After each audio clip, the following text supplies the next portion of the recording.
Bagaimana kabar kalian? Semoga kita semua selalu dalam keadaan sehat. Selamat datang di channel Jeritan Hati, tempat di mana cerita-cerita menarik penuh emosi disajikan untuk Anda. Hari ini, saya akan membagikan sebuah kisah unik yang penuh dengan nuansa kehidupan. Sebelum kita mulai, jangan lupa untuk memberikan like dan subscribe agar tidak ketinggalan cerita-cerita menarik lainnya. Silakan tulis pendapat Anda di kolom komentar tentang cerita ini. Mari kita simak kisah lengkapnya. Aku adalah seorang wanita berusia 32 tahun yang telah menikah dengan Narto, seorang duda kaya yang memiliki seorang anak bernama Doni. Narto adalah seorang pengusaha sukses yang telah lama berstatus duda setelah istrinya meninggal dunia beberapa tahun yang lalu. Ketika pertama kali melangkah ke dalam pernikahan ini, aku merasakan sedikit kegugupan, tanggung jawab sebagai istri sekaligus ibu tiri bagi Doni, yang saat itu baru memasuki bangku SMA, membuatku merasa harus beradaptasi dengan cepat. Namun, Narto selalu meyakinkan bahwa aku adalah bagian penting dalam hidupnya dan Doni. Kehidupan kami bertiga tampak harmonis. Narto, sebagai suami, adalah sosok yang penyayang dan penuh perhatian. Ia selalu berusaha menciptakan suasana keluarga yang nyaman, meskipun kesibukannya sebagai pengusaha seringkali membuatnya jarang berada di rumah. Di sisi lain, Doni adalah remaja yang ceria dan cerdas. Ia tidak pernah menunjukkan tanda-tanda penolakan terhadapku sebagai ibu tirinya. Sesuatu yang awalnya menjadi kekhawatiranku ketika pertama kali bergabung dengan keluarga ini. Dalam keseharian, aku berusaha membangun hubungan yang baik dengan Doni. Aku menyadari bahwa hubungan antara ibu tiri dan anak tiri seringkali penuh dengan tantangan. Tetapi Doni tampak menerima kehadiranku dengan baik. Kami sering mengobrol tentang hal-hal sederhana, seperti sekolahnya, teman-temannya, atau sekadar bercanda untuk mencairkan suasana. Keakraban ini membuatku merasa diterima dalam keluarga kecil ini, meskipun aku tetap merasakan ada jarak yang sulit untuk benar-benar aku jembatani. Selain menjalani rutinitas sehari-hari, kami sering pergi bersama ke berbagai tempat, terutama saat Narto memiliki urusan pekerjaan di luar kota. Aku dan Doni sering menemani Narto dalam perjalanan bisnisnya, menjadikannya waktu untuk liburan sekaligus mempererat hubungan keluarga kami. Setiap perjalanan itu menjadi kesempatan untuk menciptakan kenangan indah bersama. Doni, dengan karakter ceria dan humorisnya, seringkali menjadi sumber tawa di keluarga kami. Setiap kali Narto sibuk bekerja, Doni akan mengajakku berbicara atau bercanda, menciptakan suasana yang ringan di rumah. Sebagai ibu tiri, aku berusaha untuk tidak terlalu keras dalam mendidik Doni, memberikan ruang bagi dirinya untuk merasa nyaman. Aku tidak ingin dianggap sebagai ibu pengganti, tetapi lebih sebagai seseorang yang mendukung dan memahami dirinya. Namun, meskipun hubungan kami terlihat harmonis, aku selalu merasa bahwa peran sebagai ibu tiri memiliki batasan tersendiri. Ada momen-momen di mana aku merasa tidak sepenuhnya menjadi bagian dari kehidupan Doni dan Narto. Aku menyadari bahwa hubungan ini membutuhkan waktu untuk benar-benar terjalin, tetapi aku tidak pernah menyangka bahwa suatu hari akan terjadi sesuatu yang akan mengubah segalanya. Perjalanan sederhana yang awalnya aku anggap biasa, akhirnya menjadi awal dari sebuah konflik batin yang tidak pernah aku duga sebelumnya. Suatu hari, Narto mengajak aku dan Doni untuk menemaninya dalam perjalanan bisnis ke luar kota. Kami menginap di sebuah hotel dekat lokasi proyek yang sedang ditangani, yaitu pembangunan sebuah restoran baru. Narto, seperti biasa, sibuk dengan pekerjaannya dan menghabiskan sebagian besar waktu di lokasi proyek untuk memastikan semuanya berjalan lancar. Aku dan Doni lebih banyak tinggal di hotel, menghabiskan waktu bersama untuk bersantai dan mengobrol. Awalnya, perjalanan ini terasa seperti liburan singkat, tetapi ternyata menjadi awal dari sesuatu yang tidak pernah aku bayangkan sebelumnya. Pada hari pertama, Narto meninggalkan kami di hotel dengan pesan agar kami menikmati waktu bersantai. Aku dan Doni memutuskan untuk bersantai di kamar. Doni yang humoris sering membuatku tertawa dengan leluconnya yang konyol. Hari itu, kami sebagai ibu tiri dan anak tiri bersama di restoran hotel. Doni yang selalu ceria mencoba menghiburku karena ia tahu aku merasa sedikit bosan tanpa kehadiran Narto. Ia menceritakan berbagai kisah lucu tentang sekolahnya dan teman-temannya, membuat suasana menjadi ringan dan menyenangkan. Seiring berjalannya waktu, aku mulai merasakan kedekatan yang lebih dalam dengan Doni. Setiap tawa dan cerita yang kami bagi semakin memperkuat ikatan di antara kami. Namun, di balik semua itu, ada perasaan yang menggelayuti hatiku. Aku mulai menyadari bahwa perasaanku terhadap Narto semakin dalam dan ini membuatku bingung. Apakah aku sudah melampaui batasan yang seharusnya ada antara seorang ibu tiri dan ayah tiri? Pertanyaan ini terus menghantuiku. Dan aku tahu bahwa perjalanan ini baru saja dimulai. Aku merasakan hubungan kami semakin akrab, dan Doni mulai kulihat bukan hanya sebagai anak tiriku, tetapi juga sebagai teman berbicara yang menyenangkan. Setiap momen yang kami habiskan bersama seolah menghapus batasan yang ada, dan aku mulai merasa nyaman dalam peran baruku. Malam itu, setelah menikmati makan malam yang sederhana namun hangat, kami kembali ke kamar hotel. Aku duduk di sofa sambil membaca buku, sementara Doni duduk di lantai menonton acara televisi favoritnya. Sesekali, ia melontarkan komentar lucu yang membuatku tersenyum. Perjalanan ini memberikan kesempatan bagi kami untuk saling mengenal lebih dalam. Dan aku merasa bahwa kehadiranku di sini mulai diterima dengan baik. Namun, di tengah momen kebersamaan itu, aku tidak menyadari bahwa ada sesuatu yang perlahan berubah dalam dinamika hubungan kami. Keesokan harinya, Narto kembali pergi ke lokasi proyek. Sejak pagi, aku dan Doni menghabiskan waktu di hotel.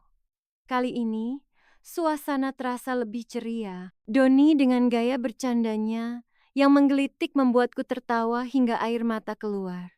Keakraban kami terasa begitu hangat, dan aku merasa nyaman berada di dekatnya. Namun, di balik semua itu, ada momen-momen kecil yang membuatku merasa aneh. Seperti tatapan Doni yang sesekali terasa lebih dalam daripada biasanya. Di sore hari, ketika kami sedang berbicara di balkon kamar hotel, Doni menggelitikku hingga aku hampir terjatuh dari kursi. Kami tertawa terbahak-bahak, tetapi ketika aku menatap matanya, ada sesuatu yang berbeda. Tatapan itu terasa intens, seolah-olah ada sesuatu yang tidak pernah ia katakan.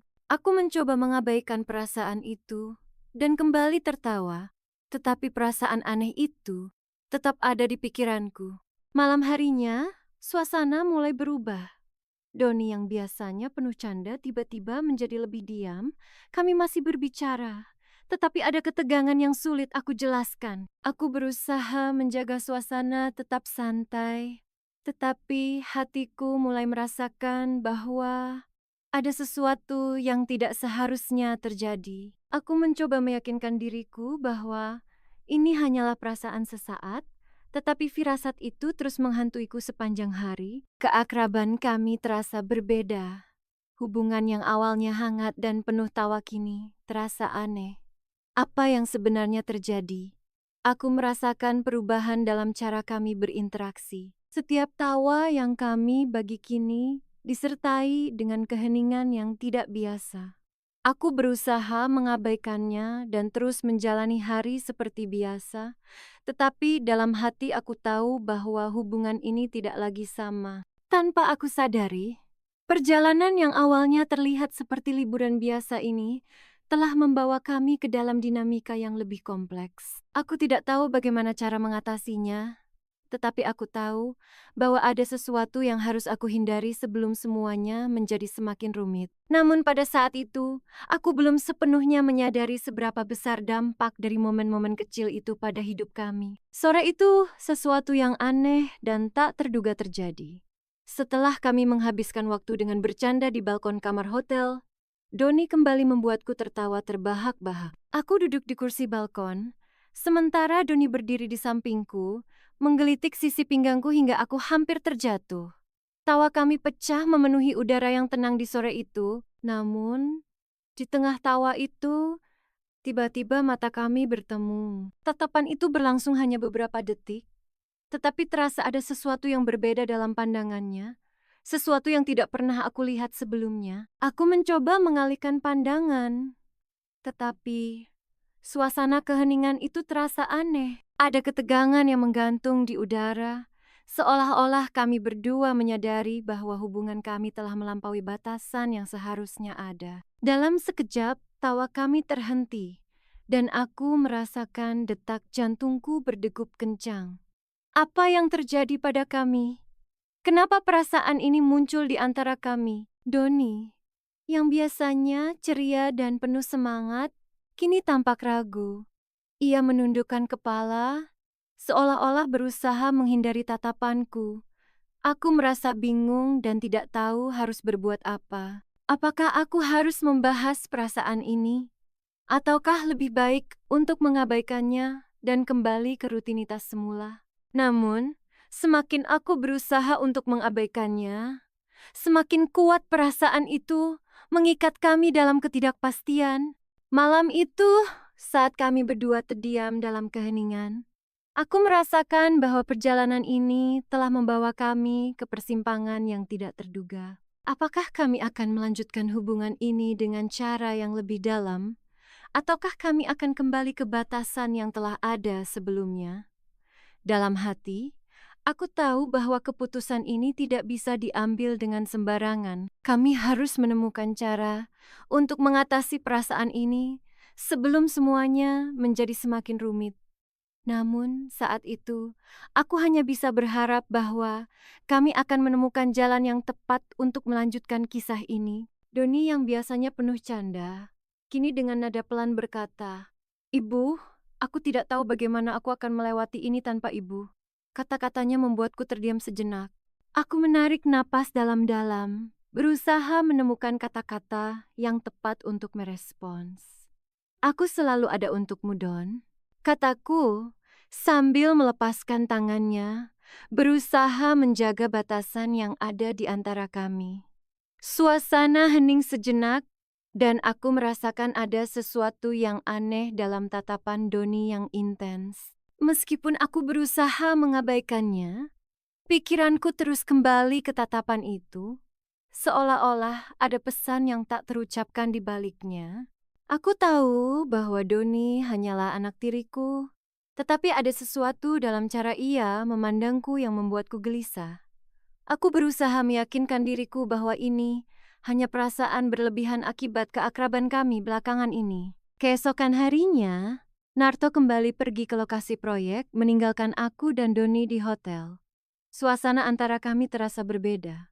Aku mencoba bersikap biasa, tetapi Doni tampak lebih pendiam dari biasanya. Beberapa kali aku mencoba mengajaknya berbicara, tetapi jawabannya terkesan singkat dan tidak bersemangat. Namun di siang hari Doni kembali dengan sifat cerianya. Ia mulai bercanda lagi. Tetapi kali ini ada nuansa yang terasa lebih personal. Seolah-olah ada kedalaman yang baru dalam interaksi kami. Saat makan siang, kami berdua duduk di restoran hotel. Doni dengan senyum khasnya menceritakan berbagai kisah lucu tentangnya di sekolah. Aku tertawa mendengar cerita-ceritanya.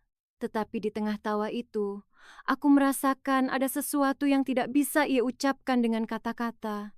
Perasaan canggung itu semakin mendalam, dan aku berusaha mengabaikannya. Tetapi semakin aku mencoba, semakin sulit untuk tidak merasakannya.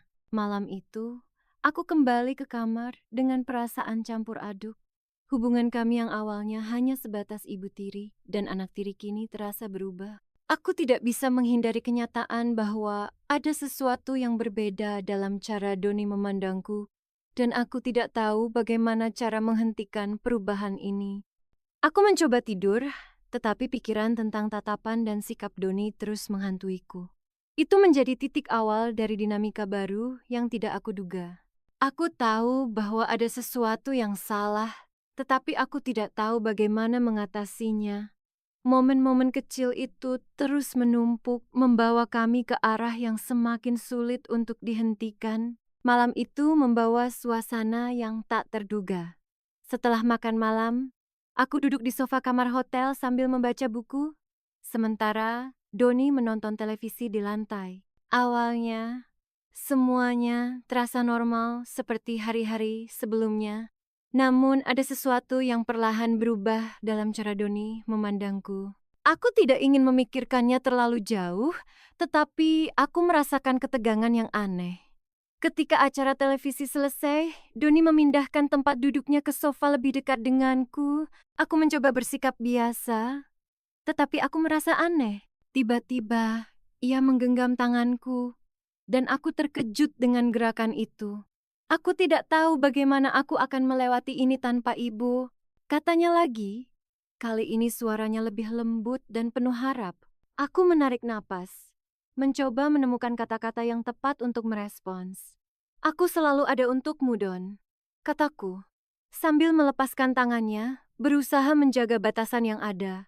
Suasana hening sejenak, dan ada sesuatu yang aneh dalam tatapan Doni yang semakin intens.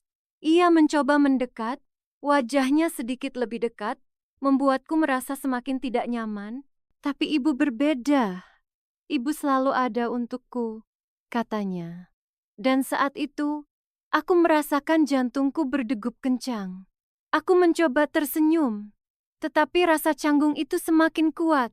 Dalam hatiku, aku tahu aku harus menghentikan momen ini, tetapi tubuhku terasa kaku, seolah-olah tidak mampu bergerak. Ada ketegangan yang menggantung di udara, dan aku merasakan bahwa kami berada di ambang sesuatu yang lebih besar dari sekadar hubungan ibu tiri dan anak tiri. Aku berusaha mencari cara untuk mengalihkan perhatian kami dari situasi yang semakin rumit ini.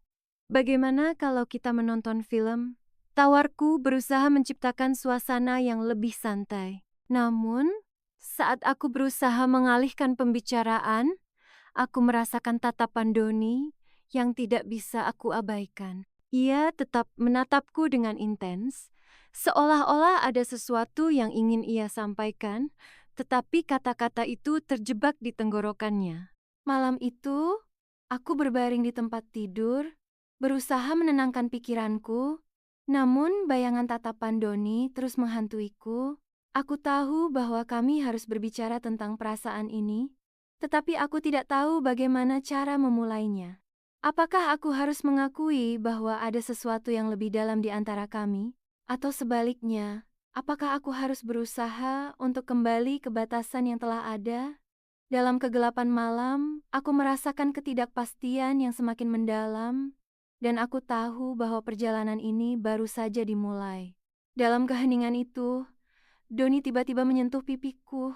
Sentuhan itu membuatku terkejut, tetapi anehnya, aku tidak segera menolaknya.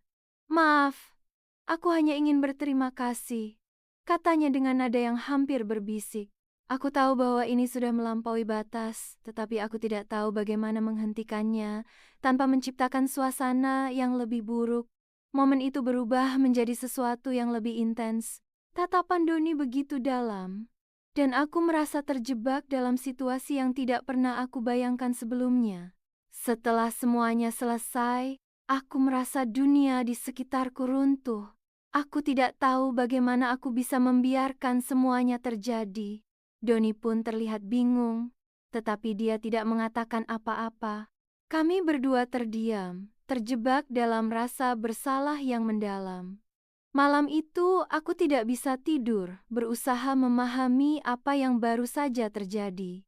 Aku tahu bahwa apa yang telah terjadi adalah kesalahan besar, tetapi aku tidak tahu bagaimana cara menghadapi kenyataan ini. Setelah malam itu, suasana antara aku dan Doni berubah drastis. Aku terbangun dengan perasaan bersalah yang begitu besar, seolah-olah aku telah menghancurkan semua yang selama ini aku jaga. Doni tampak lebih pendiam pagi itu, dan aku pun mencoba menghindari kontak mata dengannya. Narto, yang baru saja kembali dari lokasi proyek, tampak bahagia melihat kami berdua. Ia berbicara dengan santai dan mengajak kami sarapan bersama di restoran hotel. Di tengah percakapan ringan itu, aku dan Doni hanya diam, menyembunyikan rahasia besar yang baru saja terjadi. Di antara kami, aku merasa seperti dia bisa melihat langsung ke dalam hatiku, membaca semua dosa yang aku sembunyikan.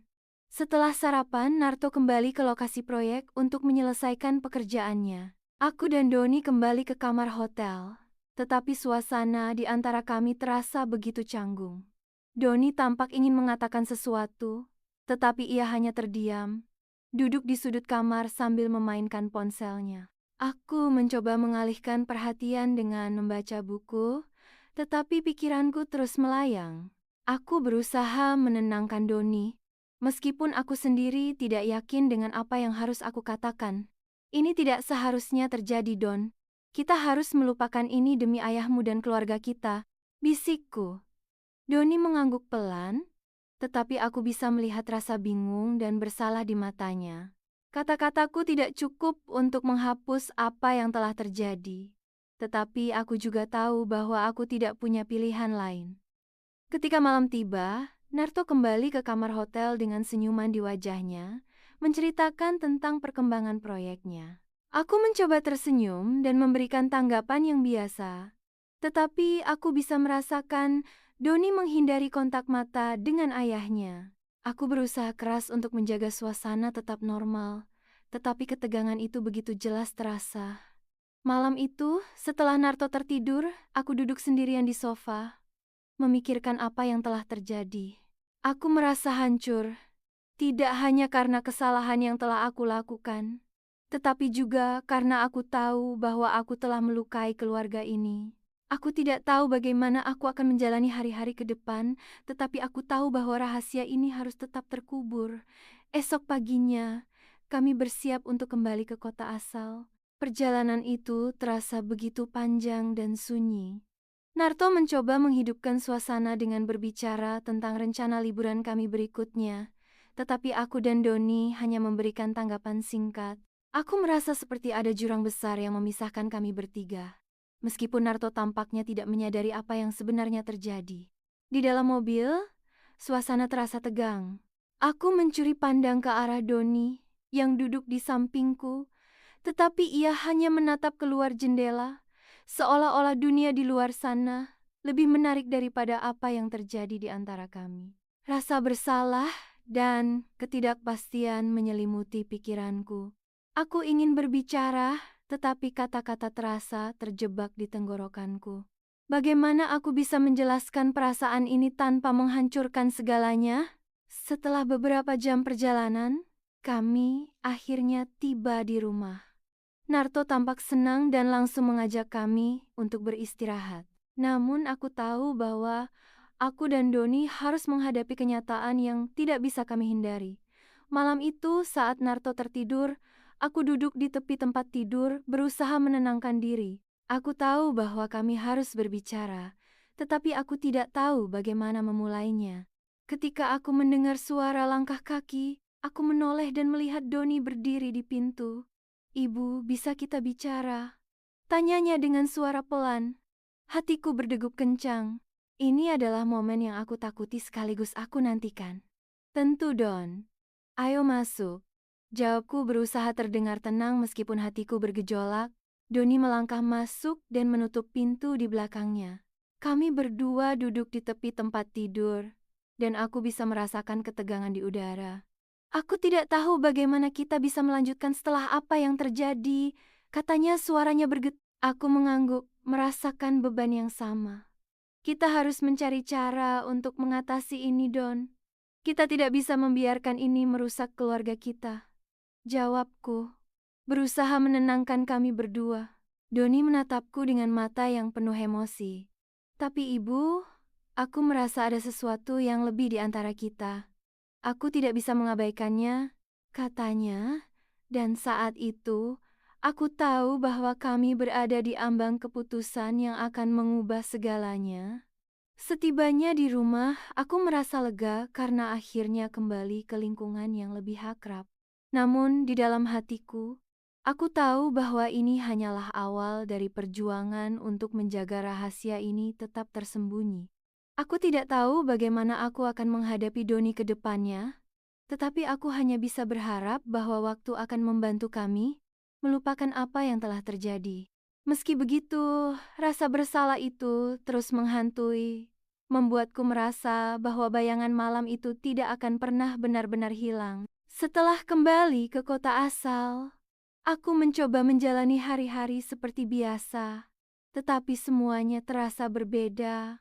Hubungan antara aku dan Doni berubah menjadi lebih canggung setiap kali kami berada di ruangan yang sama. Aku merasa ada dinding tak terlihat yang memisahkan kami.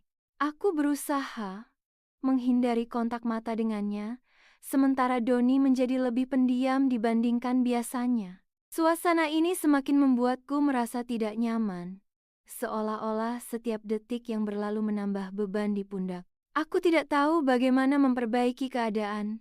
Suamiku, Narto, tidak menyadari perubahan ini. Rutinitas sehari-hari terasa semakin berat. Suatu hari, Narto memutuskan untuk mengajak aku dan Doni pergi berjalan-jalan. Aku rasa kita perlu waktu bersama di luar rumah, katanya dengan senyum hangat. Meskipun aku merasa cemas dengan ide itu, aku tidak ingin mengecewakan Narto. Ia tampak bersemangat dan aku tahu bahwa dia berharap perjalanan ini bisa membantu Doni kembali ceria seperti dulu. Doni awalnya terlihat enggan, tetapi setelah sedikit bujukan dari Narto, ia akhirnya setuju untuk ikut. Kami pergi ke sebuah taman rekreasi di pinggir kota yang terkenal dengan suasananya yang menyenangkan. Di sana, Narto mengajak kami untuk mencoba beberapa wahana sederhana. Awalnya Doni tampak canggung, tetapi perlahan-lahan senyumnya mulai muncul kembali saat kami mencoba permainan tembak target. Tawa kami pecah saat melihat Narto yang gagal mengenai sasaran, dan aku merasa seolah-olah tawa itu menjadi angin segar di tengah suasana tegang yang telah menyelimuti kami selama berminggu-minggu. Setelah itu, kami duduk di area piknik dan menikmati makanan ringan yang dijual di taman. Narto terus bercerita tentang masa kecilnya, tentang bagaimana ia dulu sering datang ke tempat seperti ini bersama orang tuanya. Doni mendengarkan dengan antusias dan sesekali mengajukan pertanyaan, sesuatu yang jarang ia lakukan belakangan ini.